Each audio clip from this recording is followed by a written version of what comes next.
Welcome back to another technical deep dive here in the debug zone.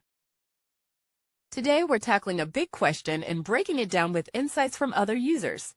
Hopefully this clears up some misconceptions and helps you get the answer you need. So buckle up, stay a little curious, and let's jump right in.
And that's a wrap.